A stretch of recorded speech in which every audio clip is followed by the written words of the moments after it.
Horror is fun. It is so much fun in fact that a large aspect of this channel is horror based.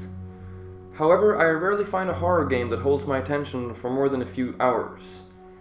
The problem arises when a game scares me but doesn't satisfy me in other aspects like gameplay, narrative, or atmosphere.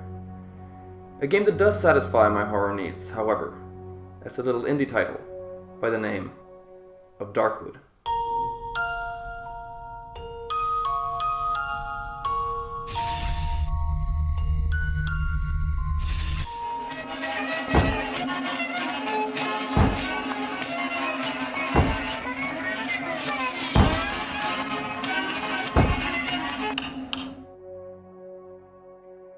Darkwood is a top-down survival horror game created by 3 gentlemen from Poland.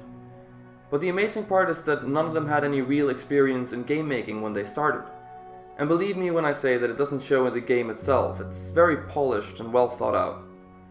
Now sure, you may be thinking to yourself, but odd, top-down horror?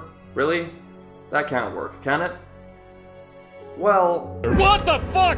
I don't wanna... Oh my god! Yes. Yes, it can. After completing the prologue, which I don't want to talk too much about because it's really something you should experience on your own, a menacing, dark, and seemingly lonely world opens up to you. Not knowing what awaits in the darkness, you don't really have a choice but to push on through. Seeing as this is a survival horror game, there is a lot of gathering, crafting, and inventory management, which are usually tropes that I don't really care for too much, but with Darkwood it's woven so seamlessly into the gameplay itself that I honestly adored it.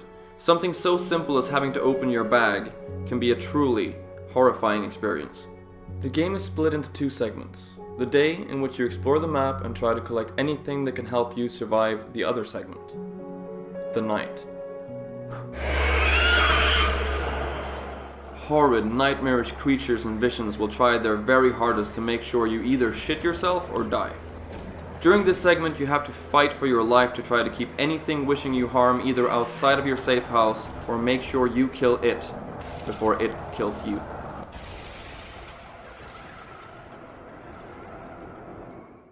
Starting out, you'll probably be beating creatures to death with an old piece of wood.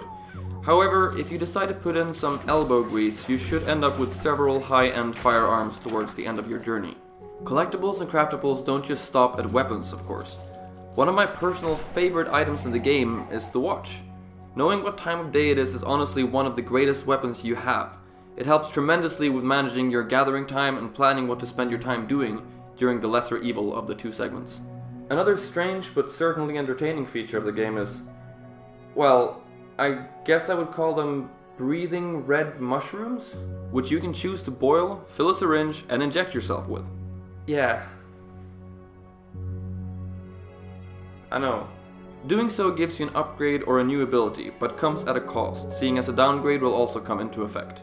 This makes using the syringe a unique and interesting experience. I have found myself regretting my decision, but it never made me upset or mad. I mean, for crying out loud, I decided to inject myself with an unknown mushroom.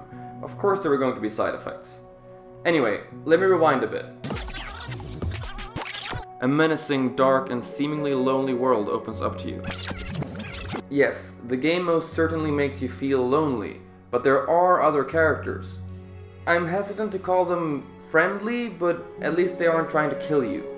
Some of them even let you trade with them. The trade system is very old school in the sense where you can just straight up give someone an item in exchange for reputation, which can be used to purchase items. Sure, you could view reputation as gold, but I like to imagine it more like trading favors. Another way of earning reputation is by surviving the night. Every morning, someone known only as the trader will appear and let you browse some wares. As soon as you leave your safe house, however, he leaves and does not return until another night has passed. I would highly recommend taking advantage of his shop when possible. Alright, so I really want to avoid saying too much about the story since I think it's best experienced blind. What I will say, however, is that your choices matter. There are different paths and endings, making multiple playthroughs very enjoyable. The maps are also partially randomly generated, making each new playthrough feel rather fresh.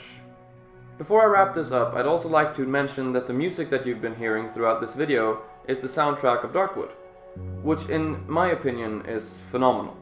I put it on every now and again just to fall back into that world that I hold so dear. The developers, or Acid Wizard Studios, also did another really interesting thing. In an attempt to combat key selling sites, which are generally bad, especially for indie developers, they have uploaded the entire game to the Pirate Bay. They'd rather you try it out there for free and buy it on Steam if you like it. Just to be clear, I do not condone piracy, but I understand if you want to try it before you buy it. Just make sure you actually purchase the game if you enjoy it. Before I go, I would like to give a huge thank you to Sir Noble Gent for becoming my first patron. I'm completely blown away by the support, and I just want to say thank you from the bottom of my heart. And finally, a little announcement. I will be heading to Egypt tomorrow morning. I will vlog while I'm there, but I highly doubt that I'll be able to upload anything before I get back. I will try, of course. Thank you all so much for stopping by, and I'll see you all soon. Spooky, scary skeletons send shivers down your spine. Shrieking skulls will shock your soul. Seal your doom tonight. Spooky, scary skeletons speak with such a screech. You'll shake and shudder in surprise when you hear these zombies shriek.